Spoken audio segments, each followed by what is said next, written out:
A man named Frederick Handley Page was flying in the Middle East one day. Unknown to him, a huge rat had been attracted by the smell of the food that had been put in their cargo hold and had managed to get aboard. On the next flight, Page heard that sickening sound of gnawing in a small plane. He could tell that it was a rodent. His heart began to pound as he visualized the damage that could be done to the mechanisms of the controls of the plane, and that the rodent could gnaw through some very critical lines. The question was, since he was flying solo, what could he do? Page did an amazing thing. He remembered something he learned way back in school, and it was that rats can't survive high altitudes. And so he began to climb. He began to rise higher, listening intently for those gnawing sounds to cease, and finally they stopped. When he arrived at his destination, he found the rat lying dead behind the cockpit.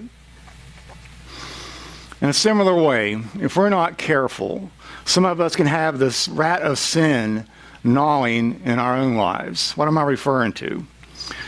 We can have the rat of immorality nipping at us, or the rat of improper language biting at us. We can have the rats of secularism and worldliness devouring us, and they can cause our planes to just about crash.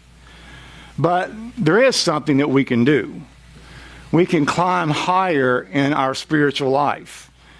Increasing our altitude in Christ can help ward off the schemes of the devil.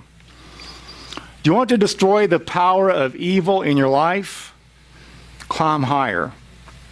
How can I do that? Here are just a few suggestions.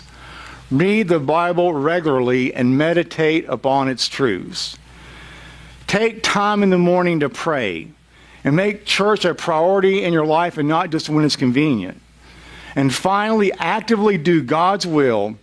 And like that rat, we will see that our sinful appetites can't survive in those kind of spiritual heights. That means putting childish things behind us and getting really serious about our faith.